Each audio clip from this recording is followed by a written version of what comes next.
I welcome you today on the USMLE session.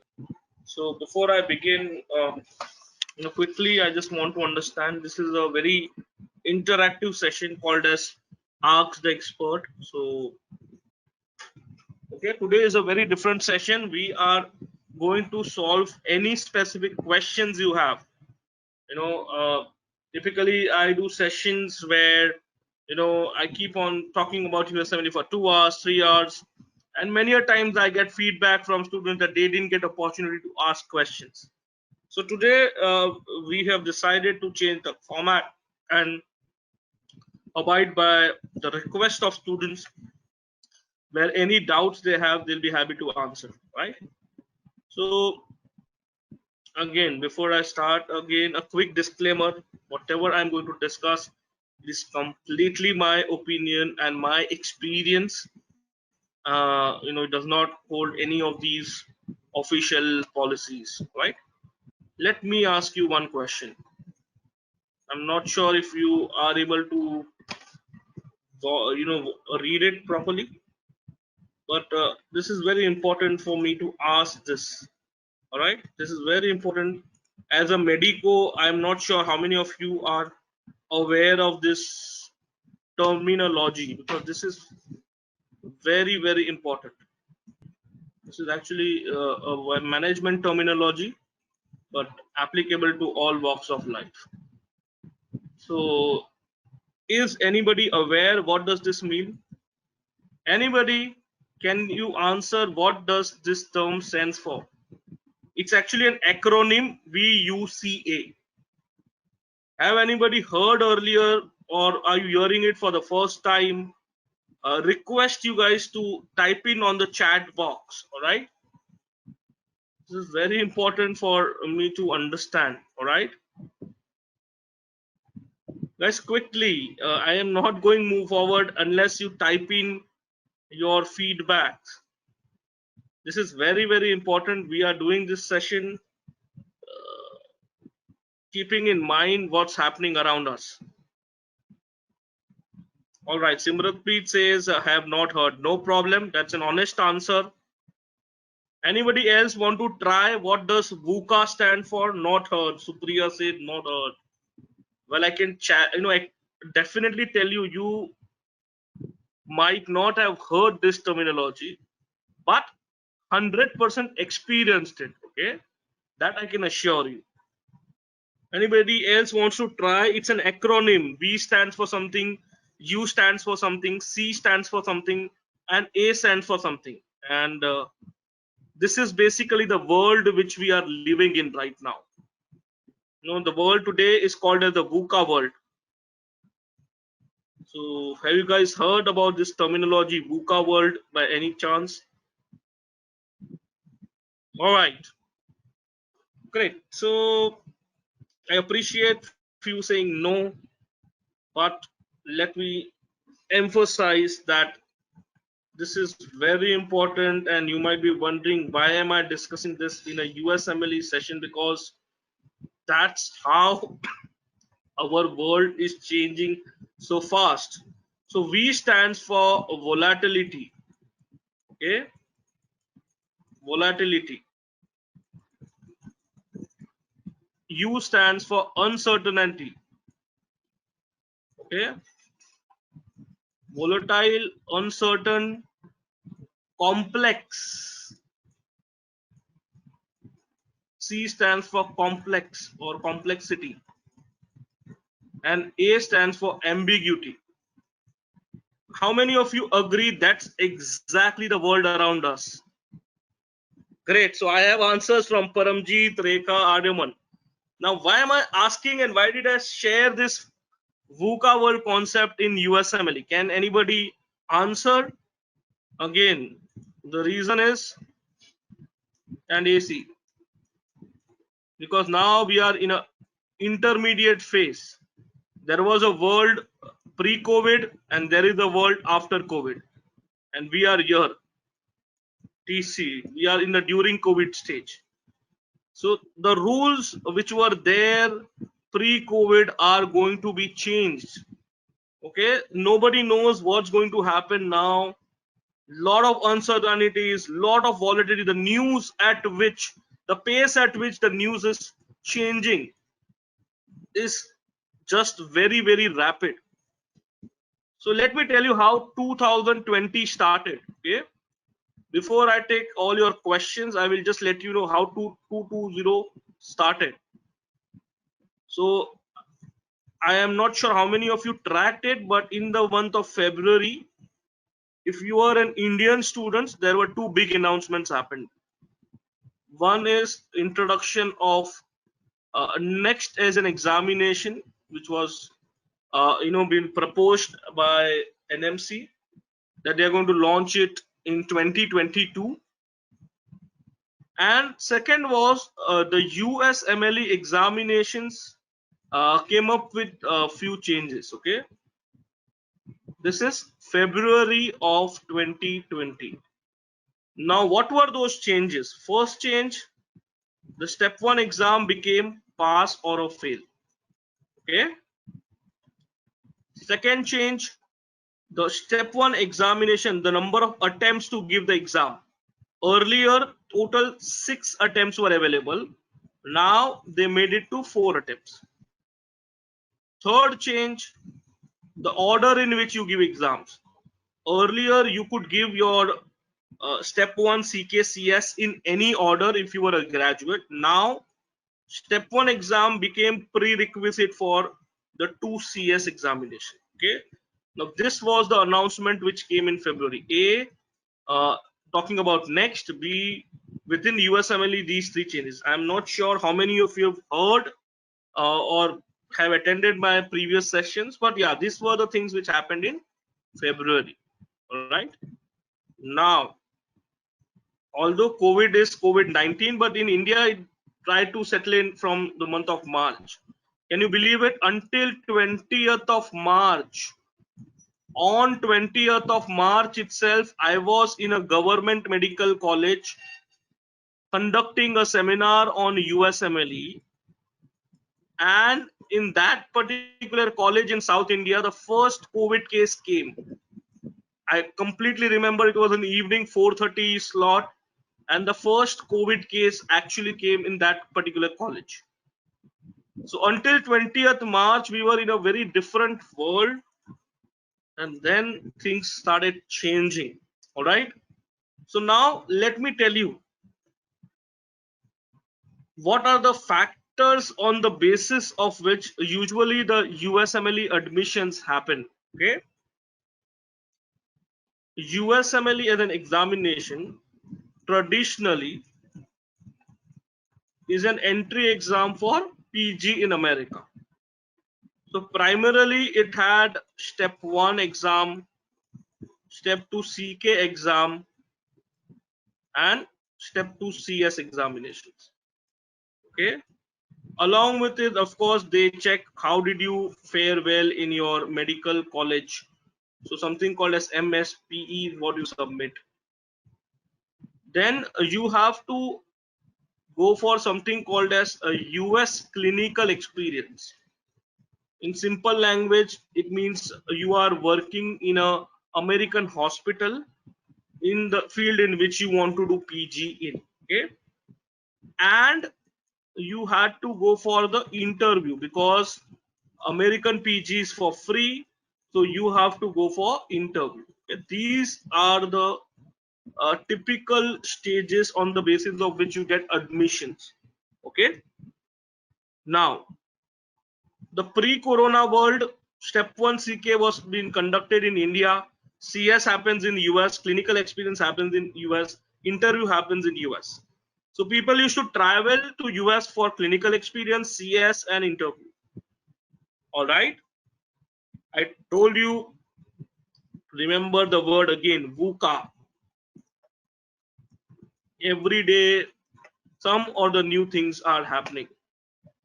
So last week, there was an announcement made by the USMLE board, okay, that they will scrape off this examination CS for the next 12 to 18 months. Okay, This was an announcement made just last week. The interviews, lots of programs, program meaning the specialization where you apply for PG, said that this clinical rotations and interview this year will be happening online. So on a virtual platform they will conduct. Okay, interviews became online. Telemedicine is the concept of your US clinical experience. Just yesterday, while as on date, if we talk about last 3-4 months, the USMLE step 1 and CK exams are not happening in India. Okay, because there are no slots available right now. The Prometric centers are shut. Just yesterday, USMLE board decided to relaunch this exam, at least in America. Okay, they decided to relaunch this exam in America and announced that both these exams, step 1 usually is an 8-hour exam, CS is a 9-hour exam, will be conducted 2 hours short, meaning they will be only conducted for 6 hours in America. Okay, 2 hours short. So I hope you are able to understand by all of these things that things are changing very, very fast. Okay, my reason to anticipate or bring these things to your knowledge is to first let you know that yes, while the US has a huge demand of physicians pre-COVID and even otherwise, however, the way you will get entry or where you will get admission, that has changed thanks to VUCA world. The way we are anticipating new norms, new challenges. Gone are the days where traditional way of things are going to work. Let me give you one simple example. In terms of the demand curve. Let me show you a couple of graphs just to let you know the demand curve, the entire discussion. Okay, let me quickly let you know because it doesn't make sense for me to much in detail in terms of other factor before I make you understand why you will still be considered or your degree will be still relevant in the US. This is the reason. Okay. First of all, let us understand very, very basic thing. Okay, what happens in India? In India, if you are just an MBBS doctor, okay, you can directly after completing your MBBS start practicing. Okay, for now without exam, maybe by 2022 you might have to give next exam, but you can practice only with your MBBS degree. Okay, I hope all of you are aware of this. But in the US, you cannot practice unless you have completed your PG or what we call in the US as residency. So if you don't complete PG, you are not allowed to work in the job market. Okay, so which is why there is always a huge shortage. On top of it, the World Health Organization guidelines, the patient physician ratio which we have to manage, India still tries to map it at an MBBS level, but US tries to map it at a PG level, and which is why you will see there is a huge shortage. 42,600 physicians they produce, but their actual requirement is 1,21,000 physicians. And let me tell you, these numbers are PC, pre-COVID. Thanks to COVID, first of all, the fundamental investment in the healthcare sector has and will be increased a lot. On top of it, they have realized they need to fulfill this actual manpower shortage. So demand curve wise, yes, US is a great opportunity. Another very, very logical point. I know I'm not sure how many of you have I attended my sessions earlier, but yes, this is something which I try to discuss every time because this is very obvious, in terms of data. If you see the orange bar, these are the number of PG seats in America. As I told you, since they have to maintain the WHO guidelines, they try to increase the PG seats very, very regularly. Okay. However, if you see the orange bar, this is the MBBS seats. In America, they call it MD. So their MBBS seats are not increasing as fast as their PG seats, which is why the green bar is the shortage. So as of 2020, 34,000 seats were available for grab, but they only had 18,000 MBBS students of their own, which means the 16,000 seats were vacant. And this creates lots of opportunities. I hope you are able to understand where I am coming to. First, we are living in a VUCA world. B, thanks to COVID, the opportunity is increasing, but the way people will get selected, that is changing for sure. Okay. Another big alert I want to make. Okay, the reason to make me make certain announcements and alerts is to ensure that all of you are able to understand the significance. Okay, money part of it is okay, how much you earn and all, but my discussion is whenever change happens, okay, whenever any change happens, I start getting thousands of calls. Okay, why? Because majority of time people start assuming things, and you know what happens when you start assuming things, all right? Or they are influenced by lot of rumors. Rumors by whom? Rumors by your own competition, who doesn't want you to be part of the system or competing with them when the opportunity arises. And which is why we are very clear that plan things in advance. USMLE is a long journey, but do not listen to false alarms or false rumors. I will exactly take you 5 years ago. 5 years ago, first time when Donald Trump came into the power, every forum, every Telegram group, every WhatsApp group, you name a forum, and everywhere people had written of USMLE. People said IMGs will never now get admission. Here is a man who is not going to support immigration. So that's it. People who are studying for USMLE, they are fools. They are wasting time. And what exactly happened in last 5 years? The story was exactly the opposite of what was spread. 2016, 50% of physicians got admission. I am talking about IMGs. All of you are international medical graduates. So 2016, 50%, 2017, 52%, 18, 56%, 19, 58, and 2020, 61% of people got admission. Pre-COVID era, where there was a lack of funds, lack of seriousness towards healthcare. Now, post-COVID, people have realized how healthcare is important. There is a huge skill shortage. You can imagine how the next few years will be.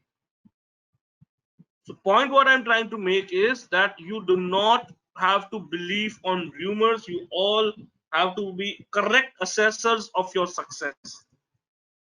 Okay, I hope this is clear to each one of you. We are living in a VUCA world. Things are changing very, very fast. However, certain basics do not change. So this is something you need to understand and be aware of. You are doing a job in the US when you actually apply PG in America. you are doing so you need to have a work visa, you get paid salary, and you need to have a job profile. I mean, unless you have a relevant profile, how will an employer select you? Okay, I hope this is clear. So let's understand what are the basics or the parameters on the basis of which the US people considers us, because I've got a question. Since I mentioned I am, you guys should type a question. So I've got a question from the student. I am new to this. My question is how to start. Great question. So for that, first of all, understand what exactly are the requirements. If PG is a job, what is the requirement? And for that, I will request you to download the handout. There are 2 handouts attached to your panel. You could download them. Okay. So first of all, since we are clear, doing a PG is like doing a job. So obviously, you need to understand on what basis do they consider. Since it is a job, the factors on the basis of which you get admission in the US is your college performance. So a lot of students I come across, second year, third year, first year, sir, now COVID time, I can't go to US for rotations. I can't, give exams. What do I do? My answer is farewell in your college. Do some, online sessions, online courses. My point is there is nothing as such in terms of USMLE where you think unidimensionally. You have to have multiple dimension, multiple things in your profile. Your college performance can be one of the critical factor. Like yesterday, I was interacting with one of my students in the US. She has completed her fellowship residency, and she's working in the job market, and she's applying for fellowships. So we were discussing in terms of which programs to apply. So while we were shortlisting the fellowship programs for her, couple of programs at the fellowship level also mentioned that we consider students who are in the top few percentile of the class in the med school or the college in which they did their residency. So of course there is a weightage given to what you do in med school also. So give justice to that as well. Okay. Then of course preparation of USMLE examinations. Typically step 1 preparation starts from first year and people appear in third year, and CK preparation people do it in internship year and appear either in internship year or after graduation. CS is temporarily on hold, otherwise CS also happens in internship year. Then of course you need to build your CV or the job profile, and finally appear for interview. So my point is each and every factors play a role, so start working on that from day 1. Okay. Theresa Mary, you are from which medical college? Okay, Theresa Mary says there was an announcement that from 2024 to get ECFMG certification, student has to be from a medical school which is accredited by WFME. How will this affect Indian students trying to match into residency?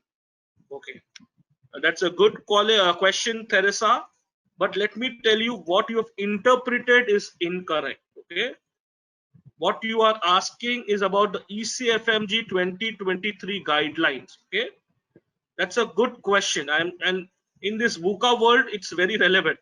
So I forgot to mention, but yeah, I thought maybe it's not relevant. So one of the change which happened in the VUCA world was this announcement. This is a 10-year-old announcement which was made, which was scheduled for 2023. Thanks to COVID, they moved to 2024. Okay. Now, Teresa, what is it to do with residency, USMLE? What exactly is this announcement? Let us understand that. Let us understand that. What exactly is the context or discussion of this particular point? All right.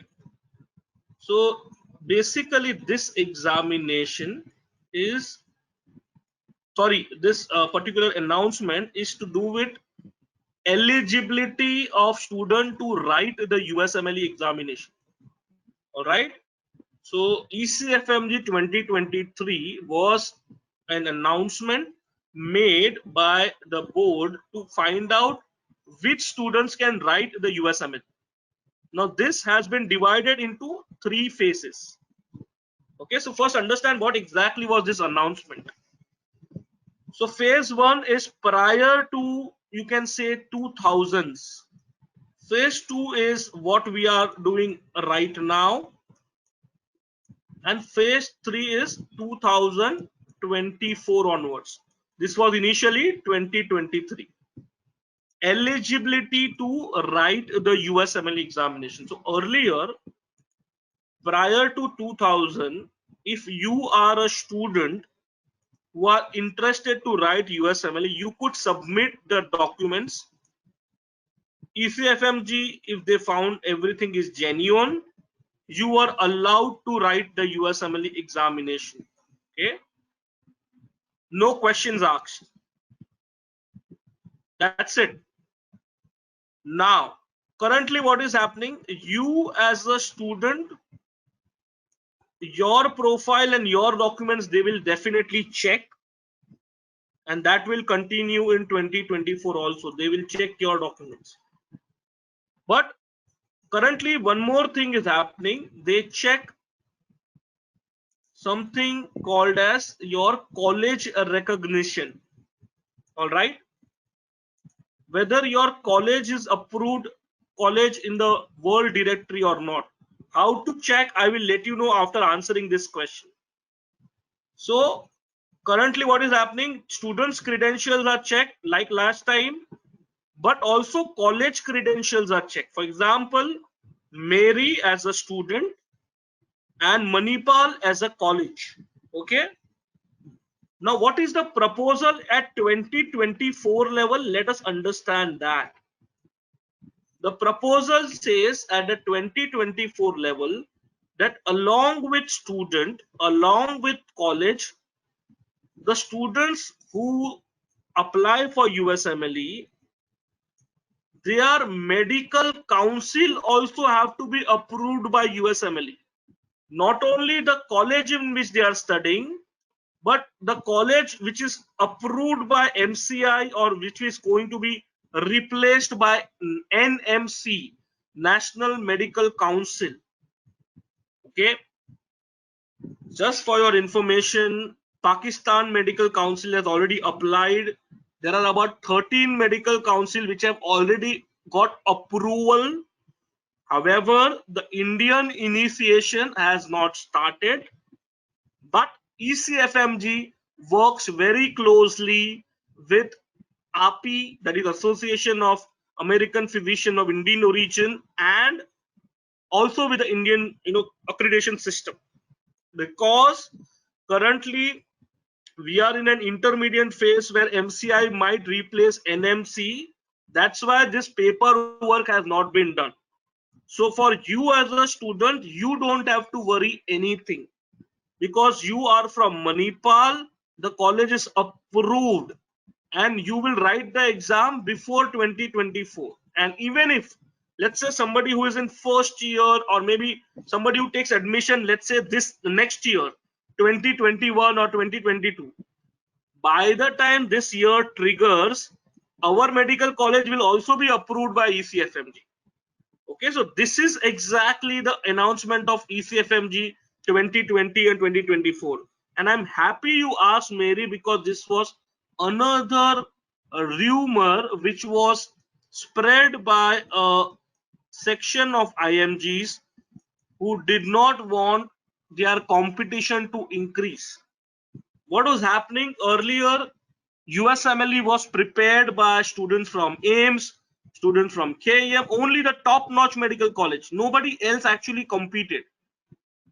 Now everybody is competing and people are succeeding. So one section of students suddenly felt very insecure that, why is the competition increasing? So they kind of spread a lot of rumors. So please do not listen to any rumors, be aware to any rumors. Okay, I hope this answers your question, Mavri. Now let's talk the next questions.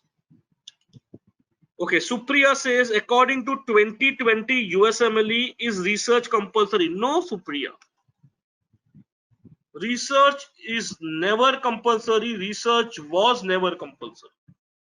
Please understand, how does a student get admission? I did show it to you in the brochure. Now I am going to show you much on the specific factors.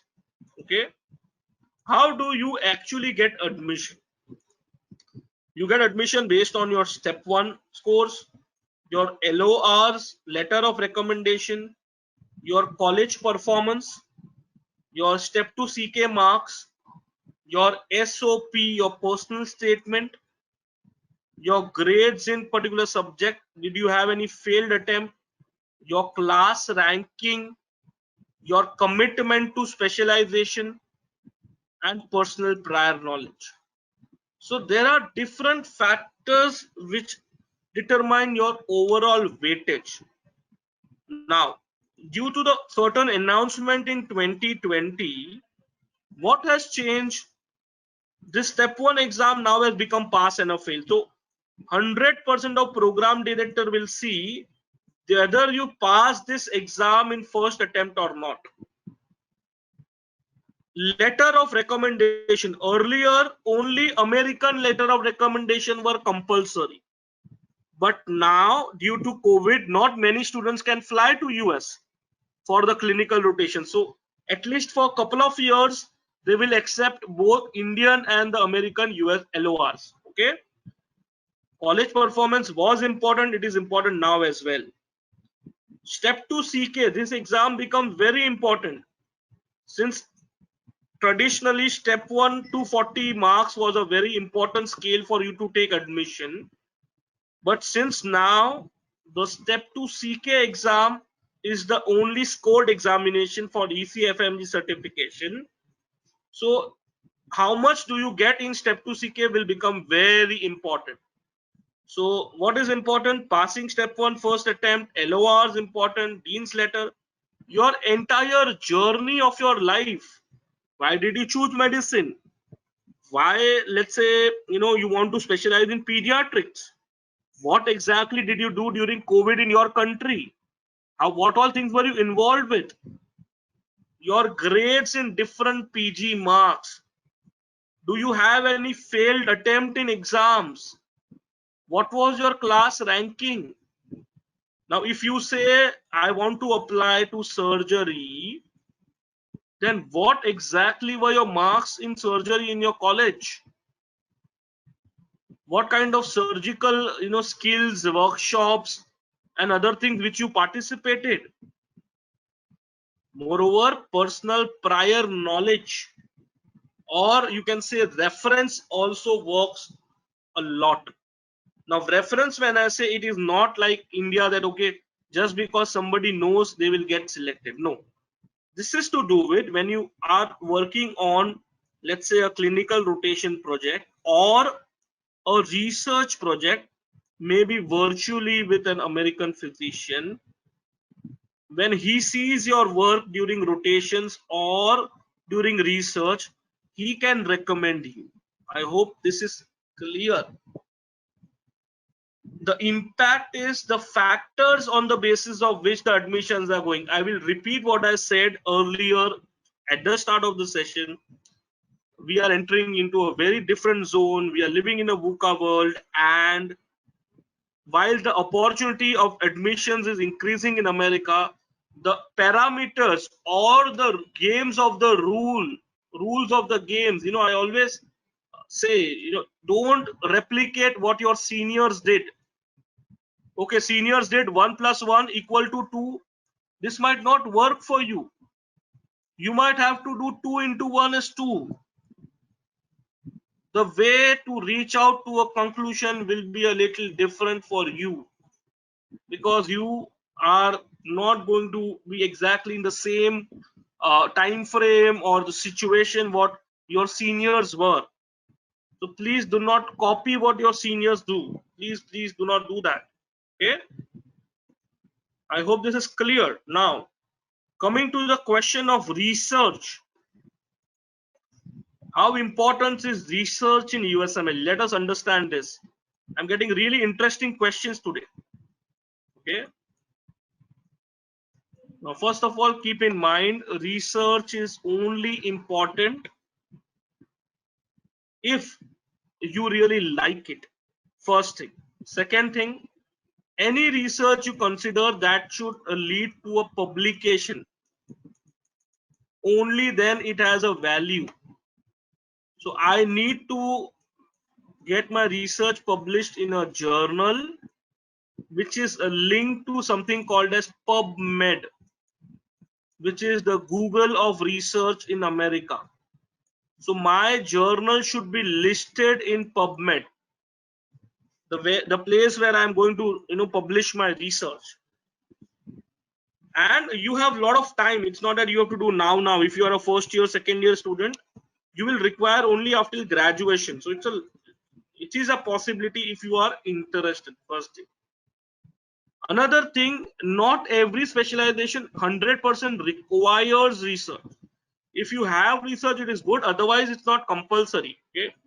But let's say if you are applying to pathology, if you are applying to neurology, if you are applying to psychiatry, if you are applying to surgery, if you are applying to anesthesia, certain specializations, if you have research, that increases your chances of getting into it. But if you are applying to, let's say, medicine or pediatrics, it doesn't matter much, because again, where does this research play a value or a role? Only if you are going to get admission into university programs. In America, when you apply for PG, there are two programs. Both pay you salary, everything is same. One is university and second is community hospital. The focus of community hospital is only treatment and care provided to patients. Okay, they are not into academic teaching or running MBBS colleges. Okay, so as an IMG, if I get admission into community hospital or university, it will not matter. I will still get salary, I will still get my degree. But if I am applying to a university, then yes, university people will be interested to know whether I did research or not, because they have funding, they have grants, and future may they might allow you to be take an opportunity to be part of their projects. But community hospital is something to do with complete clinical work. So they are not bothered whether you have research or not. All they want is that how good are your step 1 CK scores, your clinical experience or letter of recommendation, and all other stuff. I hope this answers your question. Okay, now I have a question from Vishwa. So right now I am in final year. As they told, step 1 is needed to appear for clinical experience. How would you suggest me to proceed ahead? Good question, Vishwa. Now again, I will take back you to the handout section. Okay, let us go back to the handout section and first see the subjects of step 1 and CK, and then maybe you'll be able to understand how and when to prepare these exams. So as you can see here, what is the portion of step 1 and CK? Let us understand that properly. Okay, so what happens in the Indian context, whether it is the NEET exam or the next exam, you appear one examination and all 19 subjects are asked together. Okay, but when it comes to USMLE, things are a little different. Okay, when it comes to USMLE, you have opportunity to prepare for step 1, which are first 2 years of subject, and step 2 CK, which are your final year subjects. Are you understanding? So the first of all, the course is divided. So people usually prepare for step 1 in first, second, third year, and prepare for CK in internship year. That's the ideal thing. But for those who are late to decide about MLE and got opportunity of this COVID lockdown to give a thought on the career and relook at things, and suddenly got this nirvana that maybe yes, I have to study USMLE. I would suggest for all of you guys, do not get tempted to do step 1 in the final year, please. That's a grave mistake you will do. Please understand, in the final year you are studying these subjects. Final year is really heavy, really small. When it comes, when it goes, nobody knows. And on top of it, you are expected that you will study for step 1, which means you are trying to combine 19 subjects on top of it. Please understand the difference between your Indian exams and USMLE. In India, we learn by chapter wise. USMLE is all about patient cases. Please understand this very, very clearly. Okay, the content will be very, very clear. Otherwise, there will be a lot of confusion. In medical colleges, we are habitual to appear the exams based on our subjects. However, what happens in USMLE, it is little different. In USMLE, you have to deal with patient cases. Please understand, what we do here in India, we are at the bottom of the pyramid. Okay, where our knowledge is only tested by written examinations. Clinical problem solving, case presentations, and effect of daily patient care in the content is missing. Hopefully this will come in the next examination, but currently we don't do that. So my simple point is, an MCQ which you will get in USMLE will be a patient case. Let me show you a demo just so that you realize what I am trying to tell you. Okay, let me take you to this kochi.mooc16.com. This is the platform which the MOOC students utilize on a daily basis to prepare for USMLE.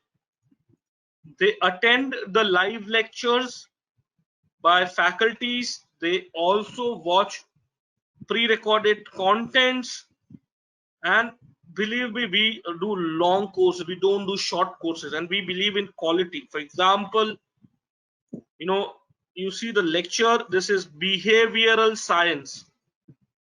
This is taught by Dr. Sharma. He is a public health graduate from Johns Hopkins University. Okay, so whoever is the expert of a particular field is what teaches. So you have the entire live lectures happening here.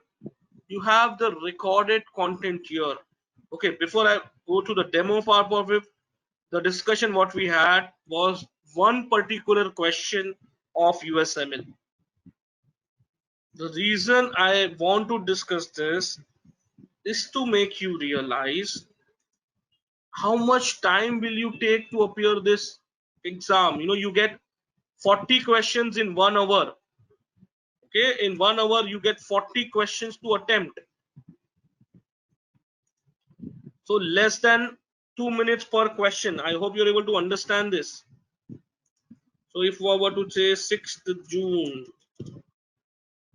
begin the test. This is how the actual exam works. And the reason I'm showcasing you is to realize whether you are going to study final year right now or step 1. If you are in a first year, no problem. It is easier to manage. in first and second year and then appear in third year, or you should take it in the internship year. This is how the exam works. You have a patient case and you need to answer understanding each and every concept. Every question will be a patient case. I hope you are able to understand this. Every question.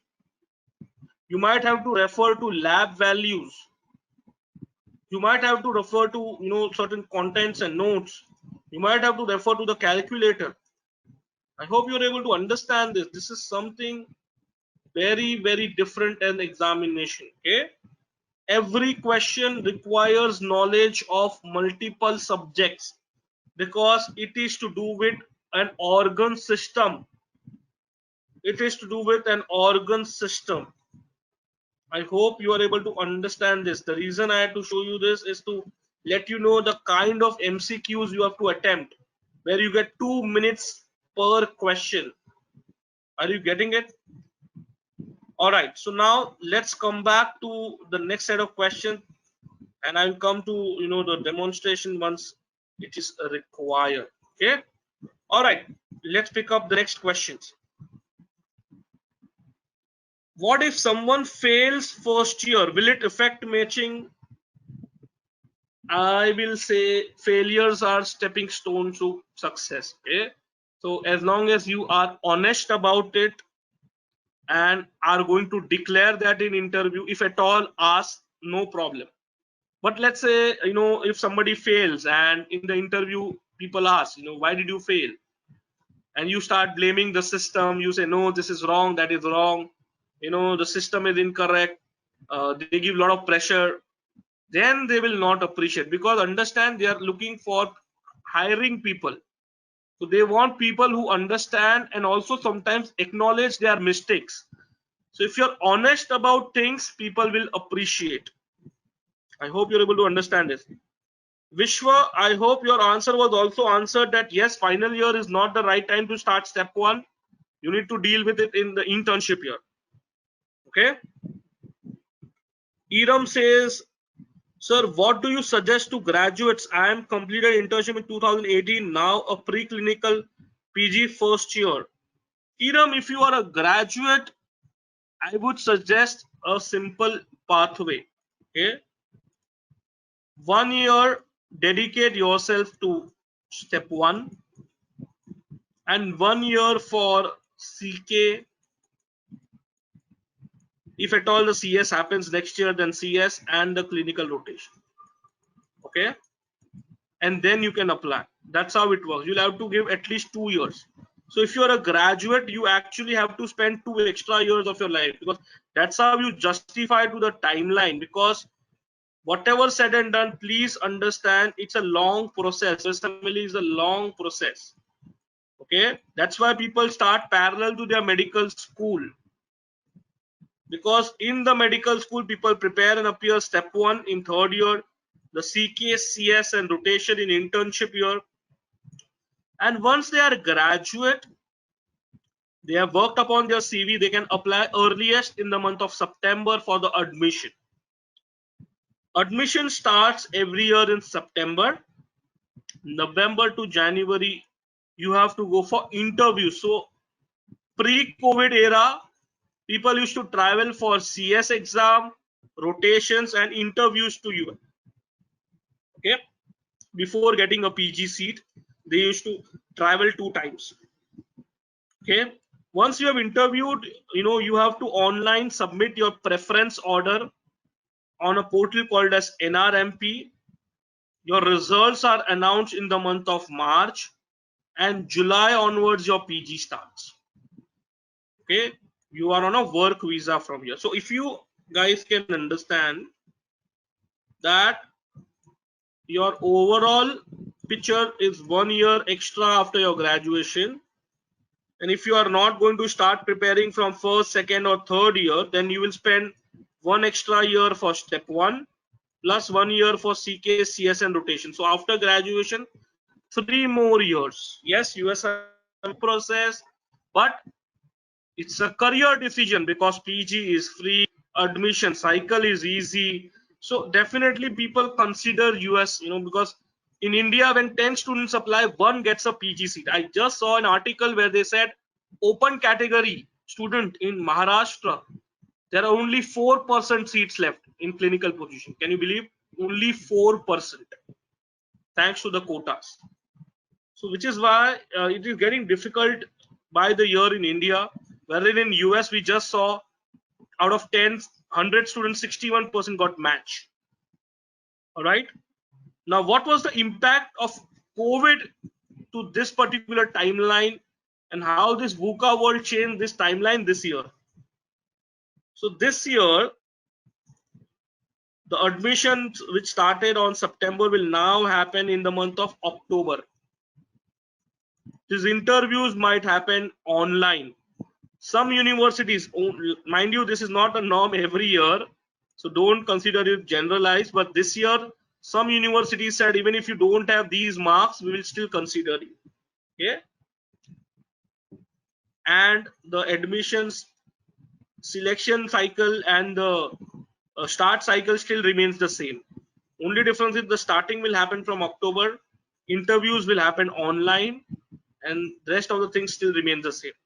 And they might give little waiver if you have not given these examinations. All right, great. So now we can take another set of questions. Well, you should definitely consider research, since your specialization is of that nature, Iram.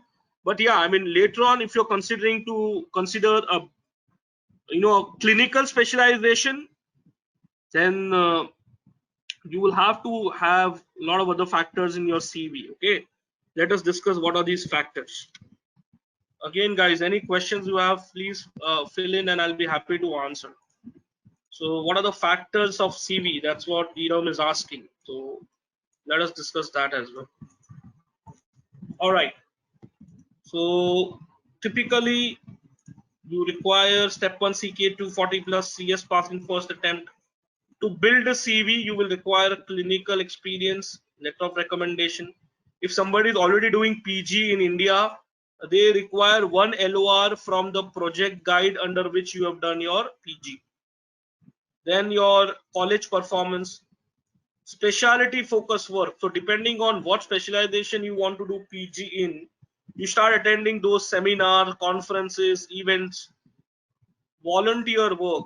A lot of my students are working very responsibly in COVID hospitals as well. They want to be a contributor. A lot of them are involved with research happening in drug trials and a lot of clinical trials and clinical data collection, extracurricular activities beyond medicine. What all things are you interested in? Sports, music, any hobbies which you have, research, and finally language. The most spoken language in America, Spanish. So all the students who prepare with MOOCs, they learn the Spanish language as well. All right, great. Any other questions anybody has? All right, so let me quickly give you a demonstration of this MOOC platform, which you guys can also have a free trial on. You can get just WhatsApp on a particular number I will flash, and you can experience this platform, give a mock examination, watch videos, attend some live lectures, and then decide whether you wish to kind of join the program or not. One thing is for sure, our programs are live. Our programs are long in nature. We do not have a validity concept. Our idea is very simple. You require time to prepare. These are serious career examinations, so you cannot take chances. Okay, we've created exhaustive video library, keeping in mind your understanding of the step examination subjects, plus your reference of notes, your reference of mistakes or doubt sessions. Anything which you require is there in this solution.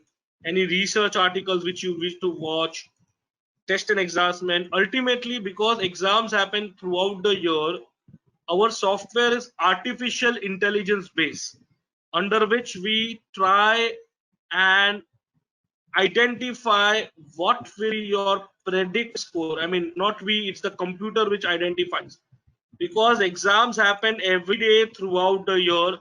What date will you be ready? What are your subjects of strength, weaknesses, and how are you going to improve them?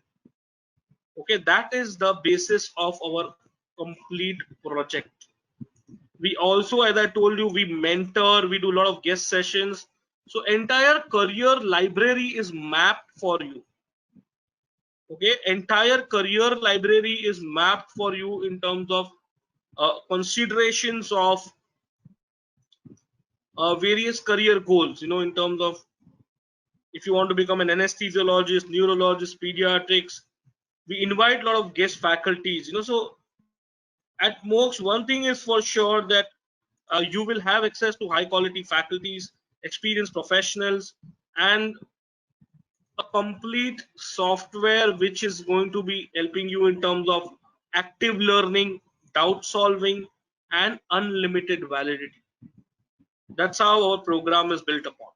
Exactly. So if somebody is in third year, then definitely this is the right time to begin your step one journey. Couple of reasons: because the first 2 years you just did right now, things are fresh for you, so you can take great chance.